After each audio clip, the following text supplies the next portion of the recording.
Welcome to one and only show that explains it all. Dr. Dad explains.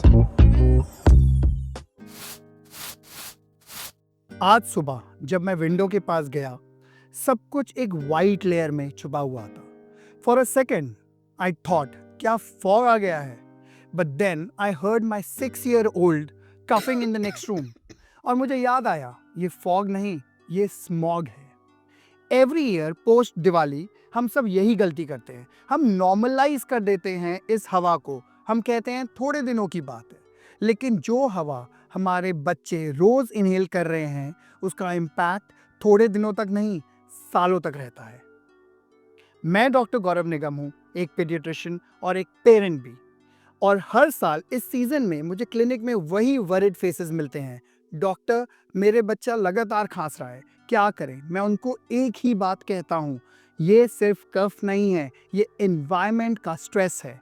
और ये stress उनके lungs पे, उनके ब्रेन पे, उनके इम्यून सिस्टम पे असर डाल रहा है।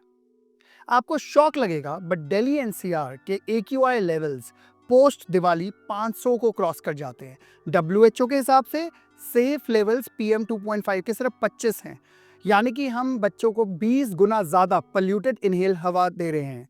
उनके लंग्स अभी डेवलपिंग स्टेज में होते हैं, मतलब उनके फिल्टर्स छोटे हैं और डैमेज परमानेंट हो सकता है। देखिए, बच्चों के लंग्स एक स्पॉन्ज की तरह होते हैं, सॉफ्ट, पोरस, एब्जॉर्बेंट। जितने ज़्यादा उनके अंदर डर्टी एयर जाएगी, उतना उनका स्पॉन्ज पोल्यूटेड हो जाता है। ये पार्टिकल्स सिर्फ लंग्स में नहीं रुकते, ये ब्लड स्ट्रीम में जाते हैं ताकि वहाँ से ये ब्रेन और हार्ट तक पहुँचे।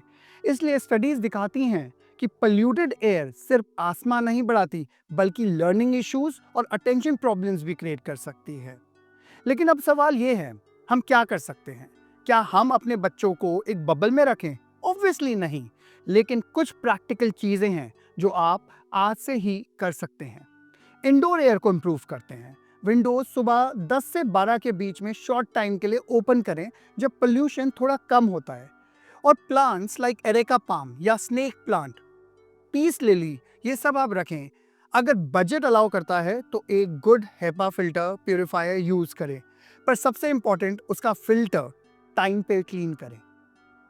हमें आउटडोर एक्सपोजर भी लिमिट करना चाहिए। अर्ली मॉर्निंग वॉक्स अवॉइड करें जब स्मॉग ज़्यादा होता है।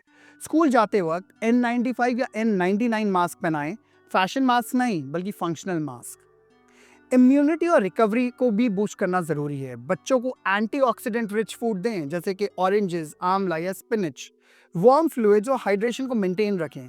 और प्लीज़ अननेसेसरी एंटीबायोटिक्स मत दीजिए, ये वायरल और इरिटेंट कफ होता है, बैक्टीरिया का नहीं।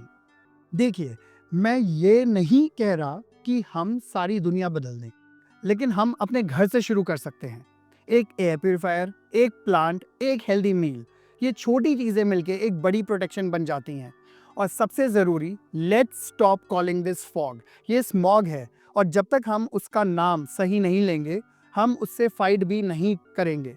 मैं डॉक्टर गौरव निगम हूँ और मैं मानता हूँ हर पेरेंट के पास सुपर पावर होती है, not to make this air cleaner overnight, but to make their child's body stronger today.